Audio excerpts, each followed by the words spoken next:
এইবারে আইপিএলে আমরা কি 300 রান দেখব? 20 ওভারে 300 রান। এক সময় এটা ভাবাই যেত না, কিন্তু মনে হচ্ছে 2025-এর আইপিএলে এটাও আমরা দেখতে পাবো। কারণ দ্বিতীয় দিন, এবারের আইপিএলের দ্বিতীয় ম্যাচেই আমরা সানরাইজার্স হায়দ্রাবাদের তরফ থেকে একটা বিশাল বড় রান দেখতে পেলাম। সেকেন্ড আইপিএলের হিস্ট্রিতে প্রায় সর্বোচ্চ রান 286। মানে নিজেদের ছিল 287 হায়দ্রাবাদের, এইবারে তারা করলো 286। প্রথম 5টা টপ স্কোরের মধ্যে 4টেই হায়দ্রাবাদের, আর তার মধ্যে বেশিরভাগই এসেছে 2024 সালের আইপিএলে, আর এবারে এসে গেল 2025 সালের আইপিএলে। হ্যাঁ, আমি আলোচনা করছি আজকে আইপিএলের দ্বিতীয় দিনের ম্যাচের কথা, হায়দ্রাবাদ এবং রাজস্থান রয়্যালসের কথা। এই ম্যাচের কথা বলতে গেলে আমরা যেন মনে হচ্ছে হায়দ্রাবাদ যেভাবে শেষ করেছিল আগের বারের টুর্নামেন্টে, হায়দ্রাবাদ আগের বারে দেখিয়ে দিয়েছিল যে 20 ওভারের ম্যাচেও কত রান করা যায়, যেন সেটাই আবার প্রমাণ করতে নেমেছে যে শুধু আগের বছর নয়, এবছরেও হায়দ্রাবাদ কিন্তু একই ব্র্যান্ডের ক্রিকেট খেলবে। তারা যথেষ্ট আক্রমণাত্মক ব্যাটিং করবে, আর তাদের টিমে তো এমনিতেই কত বড় বড় নামের batsman, Travis head, Abhishek Sharma, Nitish Reddy, Heinrich Klaasen তো আগে থেকেই ছিল, আর এবারে আরও তারা অ্যাডিশন করেছে ঈশান কিষান।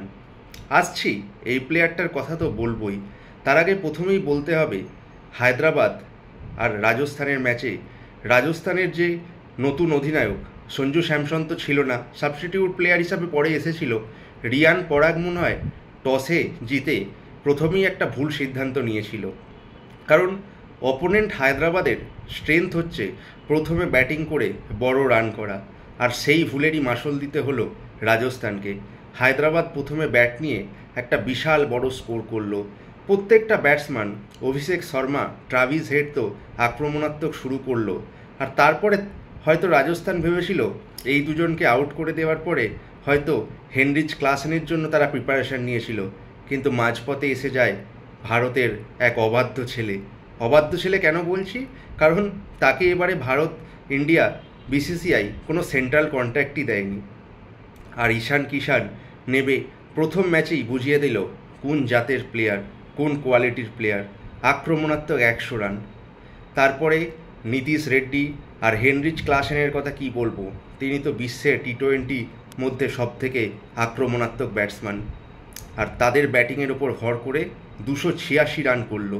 আর রাজস্থানের বোলারদের কথা তো প্রায় না বললেই চলে, সবাই প্রায় অর্ধশত রান করেছে বোলিংয়ে, আর জোফরা আর্চারের তো সব থেকে দুর্দশা, 4 ওভারে 76 রান। মানে আইপিএলের ইতিহাসে সব থেকে এক্সপেন্সিভ বোলার হয়ে গেল জোফরা আর্চার। একসময় ইংল্যান্ডের নামী বোলার ছিল, কিন্তু এই আইপিএল দেখিয়ে দেয় যে তোমাকে টু দি পয়েন্ট বল করতেই হবে, নইলে কিন্তু আইপিএলে কোনো ছাড় নেই।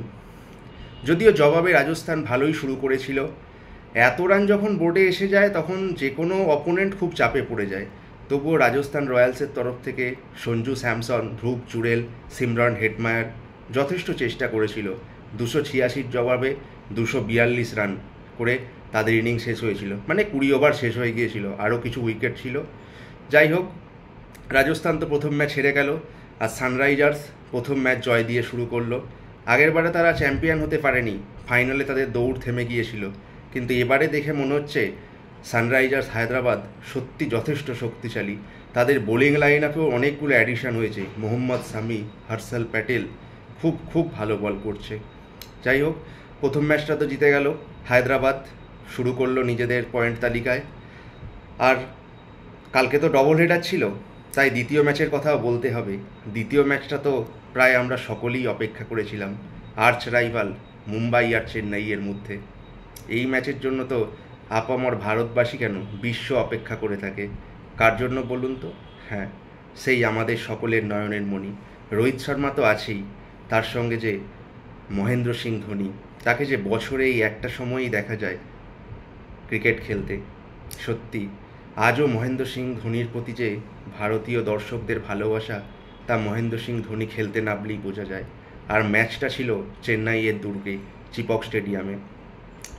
এই ম্যাচের কথা বলতে গেলে বলতে হয় যে মুম্বাই প্রথমে শুরুটা ভালো করতে পারেনি। রোহিত শর্মা 0 রানে আউট হয়, তারপরে সূর্যকুমার যাদব, তিলক বর্মা এবং রায়ান রিকলেটন খুব তাড়াতাড়ি আউট হয়ে যায়। আমাদের সকলের নজর ছিল রবিন মিঞ্জের ওপর, এক নতুন উঠতি তারকা, কিন্তু খুব একটা ভালো পারফরমেন্স কেউই করতে পারেনি। পরের দিকে স্যান্ডনার এবং দীপক চাহারের সৌজন্যে মোটামুটি একটা 155 চিপকের স্টেডিয়ামে রেসপেক্টিভ টোটাল বলা যেতেই পারে।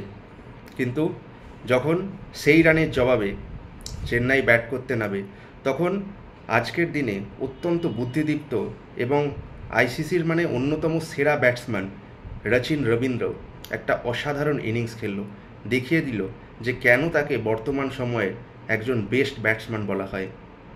আর তাদের যে ক্যাপ্টেন ঋতুরাজ গায়কোয়াড় একটা ব্লিস্টারিং ইনিংস খেললো, খুব সুন্দর অর্ধশত রান করলো। প্রথম 10 ওভারে প্রায় 90-92 মতো রান করেছিল চেন্নাই। তখন মনে হচ্ছিল ম্যাচটা হয়তো 15 ওভারেই শেষ হয়ে যাবে, কিন্তু মুম্বাইয়ের তরুণ স্পিনাররা এবং মুম্বাইয়ের যে স্পিন বোলিং অ্যাটাক এবারে যথেষ্ট ভালো, সেটা তো আমরা জানি। সেই স্পিনের সৌজন্যে কিন্তু ম্যাচটা একসময় খুব টান উত্তেজনা পজিশনে চলে এসেছিল।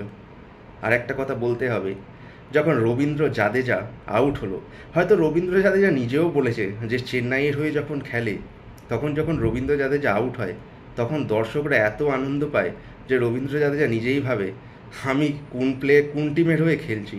কারণ রবীন্দ্র জাদেজা আউট হলেই মাঠে নামে আমাদের সকলের প্রিয় থালা মহেন্দ্র সিং ধোনি। কালকে এসেছিল মহেন্দ্র সিং ধোনি, ব্যাটও করতে নেমেছিল। আর তখন মানে খেলার মাঠে যে ডেসিবেল মিটারটা দেখায় না, সেটা কতটা যে সাউন্ড লাউড হয়েছিল সেটা তো আমরা সকলেই দেখেছি টিভির পর্দায়। হয়তো মহেন্দ্র সিং ধোনি যদি 6 মেরে ম্যাচটা জেতাতো, তাহলে হয়তো পারফেক্ট ফিনিশ হতো। যাই হোক, এখনও তো অনেক ম্যাচ বাকি, হয়তো মহেন্দ্র সিং ধোনির 6 মেরে ম্যাচ জেতানো আমরা দেখতে পাবো। রচিন রবীন্দ্র লাস্ট বলে 6 মেরে ম্যাচটা জিতিয়ে দেয়, আর এই বহু প্রতীক্ষিত ম্যাচে চেন্নাই মুম্বাইকে হারিয়ে দিল। মুম্বাইয়ের অনেক বড় বড় প্লেয়ার মিসিং ছিল। হার্দিক পান্ডিয়া তো ব্যান হওয়ার জন্য এই ম্যাচটা খেলতে পারে না, আর জসপ্রীত বুমরা চোটের জন্য এখনও অনিশ্চিত, কবে ফিরবে বলা যাচ্ছে না। চেন্নাইয়ের তরফ থেকে অনেকগুলো প্লেয়ার, মাথিসা পাথিরানা চোটের জন্য মিসিং ছিল। যাই হোক, আইপিএল তো অনেক বড় টুর্নামেন্ট, কিছু প্লেয়ারের চোট থাকবে, বাকি প্লেয়ারদের এগিয়ে আসতে হবে টুর্নামেন্টে ভালো পারফরমেন্স করার জন্য। আজকে আমার এই ভিডিওতে এই দুটো টিমের সংক্ষিপ্ত আলোচনা করা হলো। আমার টিমে প্রায় প্রত্যেকটা ম্যাচের পরেই আমার ভিডিওয়ে প্রত্যেকটা ম্যাচের কাটাছেঁড়া বিশ্লেষণ তো থাকবেই। তাই আমার চ্যানেলে যদি নতুন হয়ে থাকেন, তাহলে চ্যানেলটা প্লিজ সাবস্ক্রাইব করবেন। সাবস্ক্রাইব করে অল নোটিফিকেশান বাটনটা ক্লিক করবেন, তাহলে যখনই আমি ভিডিও ছাড়বো তখনই আপনাদের নোটিফিকেশানে এসে যাবে। তাই আজকের মতো এইটুকুই, দেখা হচ্ছে পরের ভিডিওতে। আপনারা খেলা দেখতে থাকুন, এনজয় করতে থাকুন। টাটা, বাই বাই, নমস্কার। আজকের মতো দেখা হচ্ছে পরের ভিডিওতে।